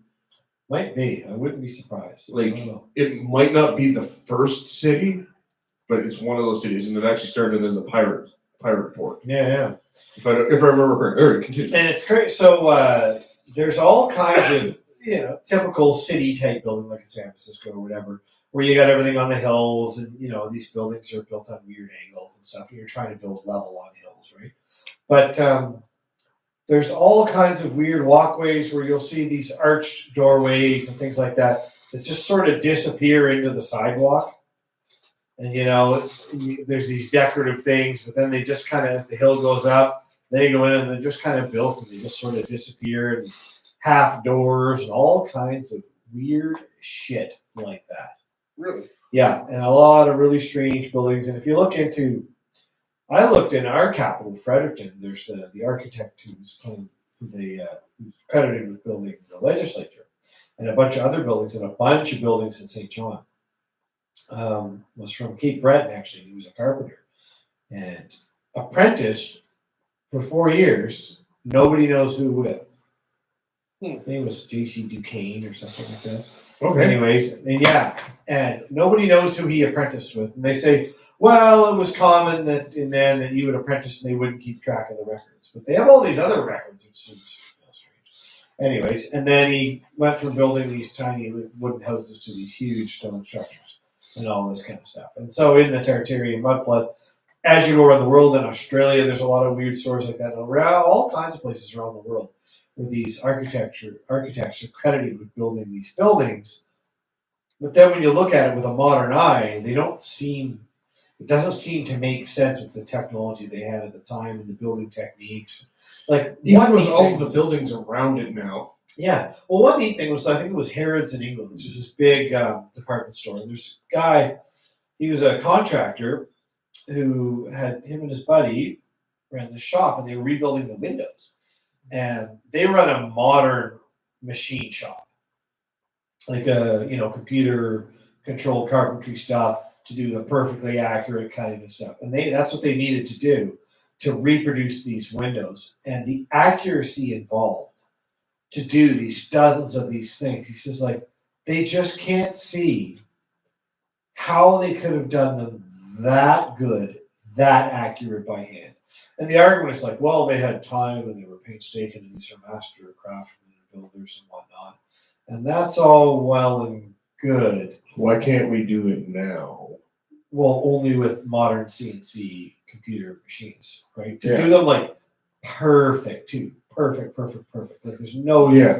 because if there be any little inconsistency, we run the angle, the lines, and they're shocked every time they do it. And you'll see there's a lot of weird stuff like that. There's stories about that, and so yeah, all over the place. And I'm sure if you look through Ukraine, there's all kinds. Russia is actually where a lot of these stories came from. The reason they say Tartary and everything because of Tartary and the Tartars, which were in that region, in eastern Russia, I believe. But Tartarians come to be like a catch-all term for this mud flood concept of like kind of these buildings and architecture that just out of place. They're out of place. They don't line up. It doesn't make sense. And there's an explanation for all of them, and that's great. The reality is, though, the explanations for a lot of them are not very good. No. When you look back, it's explained. It's like, yeah, but it's a shitty explanation. And now things like, the tooling. You look at temples in India and stuff, and how they were clearly all these pillars were lathed with huge, giant lathes, and they didn't have that technology, like at least in our understanding, right? Look at all those monoliths that were kind of started and not finished because they cracked and just left. Those giant mega monoliths, right? Yeah. So a lot of it just doesn't line up. So and they're perfectly formed. Yeah. So weird. So, to tie it back to Ukraine, I don't know. What are they doing there? What's going on? And there's in your tinfoil hat side of things, a lot of folks are saying, well, this is where they're getting into a lot of these European bankers, these cabal type players. Well, they're exposing the areas. Yeah, they've been hiding out there, and which it's funny because if you look at just the contemporary news, I mean, then why is there all these scandals and all these American and other countries? Why do all their corruption things? Why is it all connecting to Ukraine? What's the connection? It has been ever since the Hunter Biden incident. Yeah, so did they whitewash for the election? Fishy. It's fishy, and the Ukrainian people are suffering for it. You're right. So, but then I've also seen clips of PSYOP things where they had soldiers, and they're supposed to be these killed soldiers, and they're all lying down there, and no blood at all. That's strange. I mean, when you get shot, I've honestly never seen somebody get shot in real life. I've seen videos and pictures of it and things. I want to share what Hannah said today. Okay. We were at the grocery store. Yeah. And she was sitting there, and the poor clerk, started going red when she was talking to us. Yeah. Because what Hannah said was, if Ukraine can send out memes during the middle of a fuck being bombed, they're not at war. And we all just kind of stopped, and I was just like, huh. But the fucking clerk, her face went bright red, and I had to look at her and be like, listen, we're not like praising war. We're actually praying for these people if they're actually getting hurt. She's just like, yeah, that's true. It's like, and if you're getting your news from CBC, you can pretty much guarantee that most of it is fake. And she's like, yeah, it's hard to tell what's really fake. I was like, so if anybody's getting hurt in Ukraine, we send our prayers, which we do. We send our prayers to those people in Ukraine, because just like us here in Canada, they're getting fucked, and they're getting fucked for a long time. They've been blinded. They thought they were free. They really weren't. Living just their lives, just hoping that everything was on the up and up. And now we're finding out that nothing is on the up and up. Yeah, and what's going on? I mean, we had the same thing here. We just had we don't know what they were. They were UN troops, and a mixture of UN troops and police from all over Canada in uniforms with no badges, with nothing. But, going after citizens, protesting in Ottawa, whether you agree with it or not. And they were also came from out of province too. They weren't even OPP. No, there was a lot from Quebec and other places too. Yeah. So they were all shipped in because the Ottawa police and the OPP weren't going to fucking be part of this. Right. And I don't get me wrong. Like, I feel bad for the people. I don't feel bad, but I understand the plight of the people living in downtown Ottawa. Sure. Let's be real here. Like, nobody wants you guys to suffer. But then again, I didn't want to be forced to wear a mask for 2 years when I didn't want to. Well, it's we need easy to. though. You go, well, pick an alternative. And they're all saying, oh, it's federal, go protest at your own cities. Well, guess what? It still comes back to, you still have to deal. You can't just say, oh, it's all in the provinces. No, there's a lot of federal fucking mandates. And It's all federal. And the idea that they're not, the feds and the Trudeau and his minions aren't putting pressure on the provinces is insanity. Like, no. And you have to show up to the Capitol to say this is it. Yeah, it sucks. Well, it sucked for 2 fucking years for a lot of people. And especially the most vocal ones, where they never said shit. And all the people I know who were super vocal anti-trucker were all super pro fuck the unvaccinated. So all of a sudden it came to their doorstep and they're all crying and bitching and moaning. But they never said shit when it came to our doorsteps. And we didn't, you know what I mean? Well, they said shit, but they said very angry shit to us. And what I'm saying we're going to right make now, life for the unvaxxed as difficult as possible. So well, that we all did go to the the same Capitol thing. and protest and you got a problem? Well, you push us in the corner. So, yeah.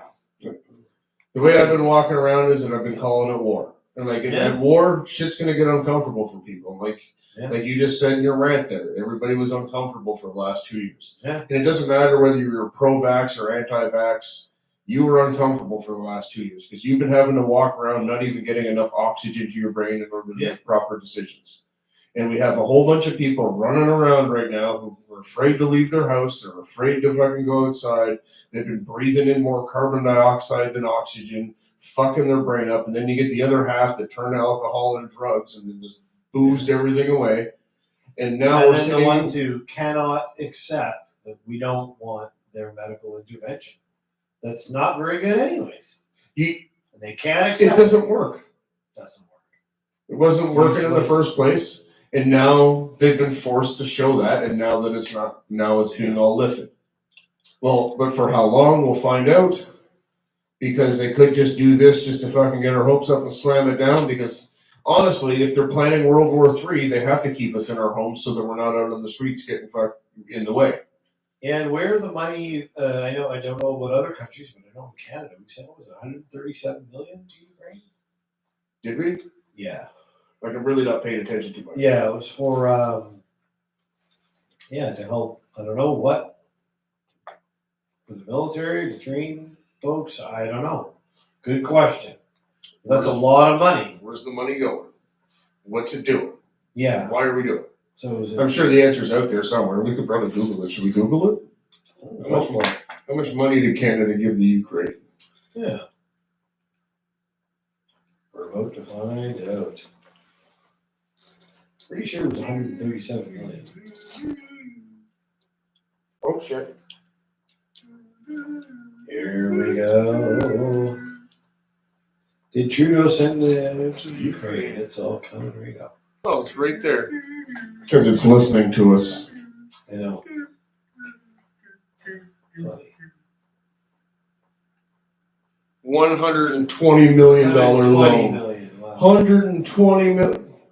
500 million loan. That was on January 21st. Send weapons to the Ukraine. We're sending weapons to the Ukraine.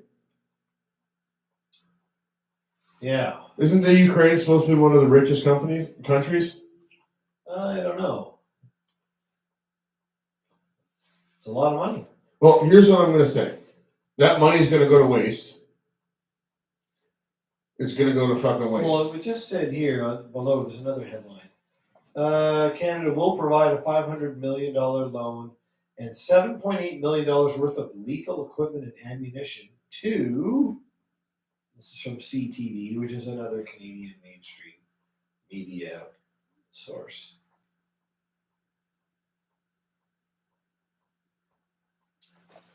In the future, we'll find a way to put this up on the screen for you guys, but right now we don't have that kind of technology and that ability. So we're gonna read it out to you. Where do we leave off there, Turbo? Well, ammunition to the Ukraine as the threat of a Russian invasion grows. Prime Minister Justin Trudeau said Monday he said the pledge is on top of the previously announced $120 million loan of non-lethal weapons in a fucking war. Are you serious? Am I reading that wrong? No, lethal. He said the Prime Minister said the lethal weapons and ammunition are a response to a specific request from Ukraine, which has already received arms from the United States, United Kingdom, Bulgaria, Czech Republic, the Netherlands, and Poland. Holy. And this was on January 21st to deter Russian aggression. So, yeah. Well, here's the deal. They started arming their citizens, which is the proper thing, I guess, if you're being invaded. If they did, I don't know. We don't know. That's what they're saying. I've heard reports, yeah. Let's be real here. It's fucking... If it's happening, it's the beginning of something fucking bigger. Yeah. And it's going to get crazy. And I've heard through the grapevine and through the spiritual sources that maybe a bomb or two might get dropped. I hope not. Jeez. See, but here's the other thing, is that we're ascending into a higher dimension and a higher shift, so we can choose for that not to happen, as long as we come from a place of love. So let's take the tinfoil hat off and put on the yogi hat for a second. Yeah. Let's do that and then say, hey, this is all freaky. This is all scary looking. Here, I'll look at the fucking cameras. But we have the ability and we have the choice that we can make for love to conquer, and we can stop this from happening. We just have to all do it together and stop fighting amongst each other, because there's no point in any of us fighting against anybody that we interact with on a daily basis, because at the end of the day, we've done nothing to each other wrong. And if I choose not to put it in my body and you choose to, that's okay. But that's your choice. Freedom is the choice to choose whatever you desire, so that you can learn the lessons that you need to learn in life. And that's why we're coming at it from love. Because if we don't come at it from love, we're going to drop bombs. Yeah, and sell weapons and trade weapons and all this. I spent a lot of time learning how to use those weapons that we're giving to those people and the things that you can nastily do with those weapons. I tell you right now, we don't want to do this anymore. I left the military because I couldn't handle the thought of having to take a life that didn't deserve to die, because we actually have nothing to do with the stupid deals that are being made to put us in those positions. And when you realize that, it's hard to live with yourself, because you put yourself in a situation where you're going to fight against something that you didn't know the whole story. And so if you take someone's life and they're under those circumstances, there's nothing that's going to save your conscience. And we don't want that, because the facts are they're fucking lying to us, and we want the fucking truth. I don't care what the truth is. Give us the fucking truth. We want it now. Yeah, and hopefully we can, this stuff won't go any crazier. Maybe, hopefully it'll... Well, like you were saying earlier, down, if all of the scandals are happening in Ukraine, okay, let's say Putin's a fucking asshole. Let's just say it. Okay. Because that's what they're saying. Right. Then whatever, this is World War fucking 3. We're going to lose because our leadership is fucking weak. Yeah. And they're fucking making our soldiers not fucking hard anymore. And it doesn't matter if our soldiers are fucking good, because the numbers of the fucking people who don't really care about us and that hate us because they've been bred to hate us. Yeah. Like, that's the thing. Our enemy hates us. And all we are doing is existing in a free state. And we want to continue that free state. But unfortunately, you have to get nasty. Or, it's hard, actually. I was going to say, or we couldn't. But really, it's the old saying, it's better to be a warrior in a garden than a gardener in a war. Yeah. And we're sending a bunch of gardeners to war. Yeah. Yeah, not pretty. Not pretty. But, let's bring it back again, because we went off on a tangent. What if, like we were talking about earlier, this is us exposing corruption at the highest level, and the reason they're flogging Putin over the fucking skull like a bad dog is because he's going in and saying, "Hey, Yeah. here it is, guys." Why aren't they? They're not involved with the Fed, I believe, as part of the thing. I don't think they're involved. Ukraine or with Russia? Russia. I don't think they're involved. No, they're not. So that's one of the things, right? They don't. That's why they operate a little bit different.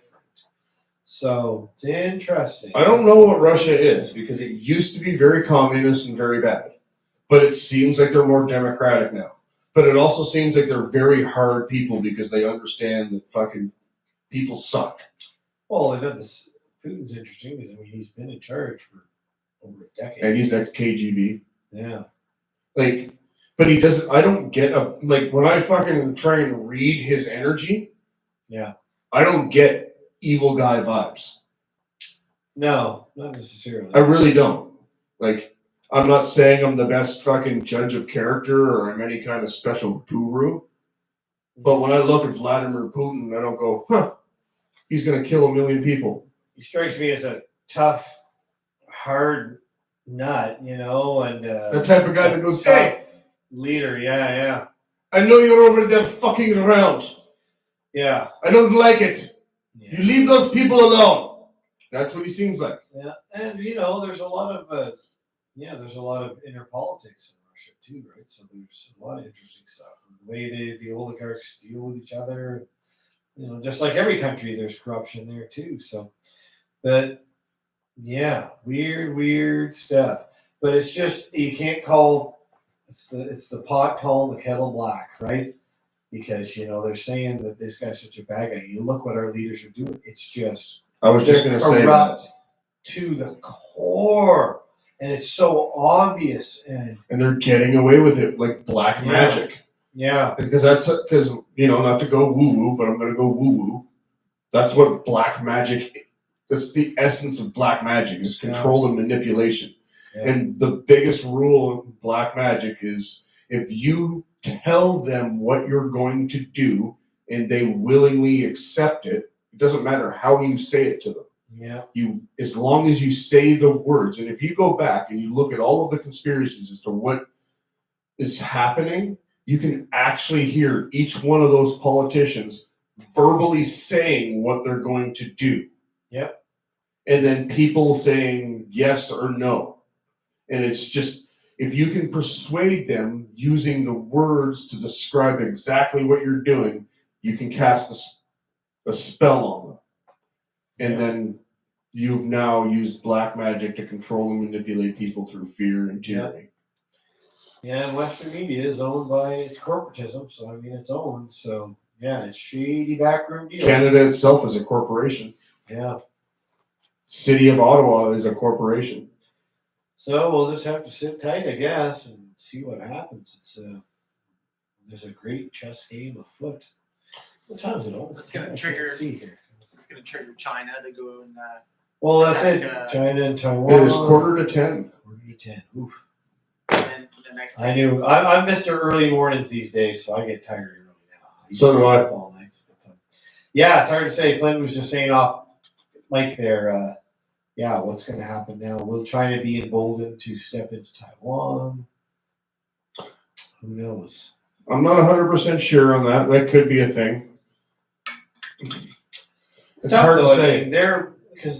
They produce, they've got their own market, but they also produce a lot of stuff for the West. So that's the thing, microchips, I think. Yeah, we're sanctioning. We're going to put sanctions. Like I saw somebody saying they're going to put sanctions on Russian vodka now. So and these Nova Scotia liquor is pulling all the Russian vodka from the shelves. Mm-hmm. Well, that's going to solve everything. Mm-hmm. Fuck. That's. Fuck me. That's what's missing. We're drinking too much Russian vodka. I don't drink, so I don't drink anymore. Fuck! So I can't help there. Funding the whole war. Fighting the whole war on vodka. It's no more Smirnoff. Yeah. That's your answer. We're gonna take Smirnoff off the fucking shelf, and that's how we're gonna punish Russia. Yeah. Take Poke the fucking bear, dummy. Go ahead. And we'll change it. We'll call it Freedom Moonshine. Smear Freedom off. Shine. Freedom Shine. There you go. Free shine. That's actually a good name. Freedom Shine. I like that. We should copyright that and then make it. Freedom Shine. Let's get some potatoes. Saving the world with Freedom Shine. Call We're it called- vodka. Vodka. Maybe that's what'll happen. New Brunswick will stop exporting potatoes to McCain's and McDonald's, We should. and then we'll just be these massive vodka producers. Want to know a secret? We'll all die of liver poisoning. You know why McDonald's uses orange? Oh, sorry. We'll do You know that. why McDonald's uses red and yellow as their colors? Why? Oh, trying not to cough. Because red and yellow Huh? send signals through your brain that make you want to eat food. Oh, okay. Okay. They're like trigger colors for eating. Yeah, that makes sense. That makes sense. That's why they do the kids' school buses with like green. It calms them down. Yeah. Funny, eh? Hey, So they know all of this.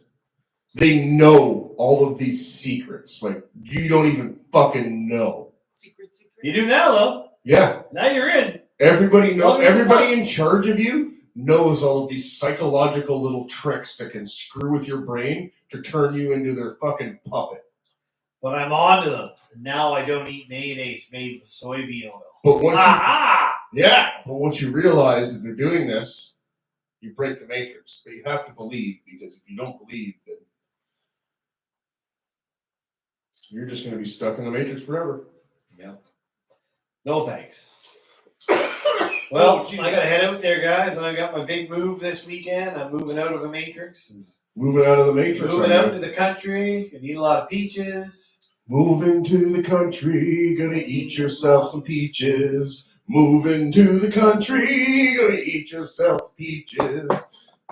Peaches come from a can. They were put there by a man in a factory downtown. And if I had my little way, I'd eat peaches every day. You can't turn it off now. Except for when I can't remember the words. The presidents of the United States of America. The greatest leaders we ever had. All right. Thanks for coming out, guys.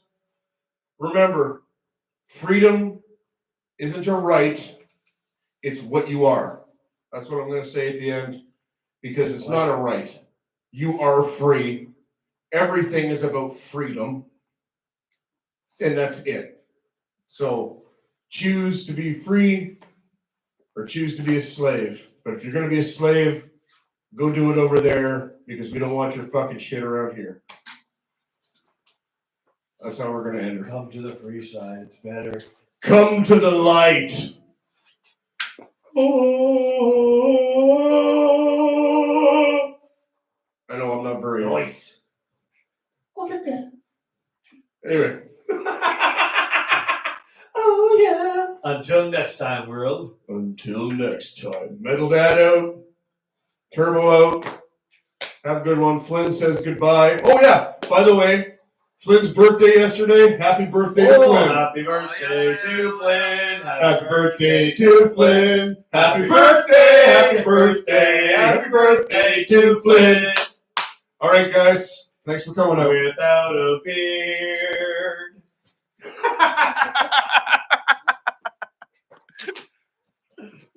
That was awesome.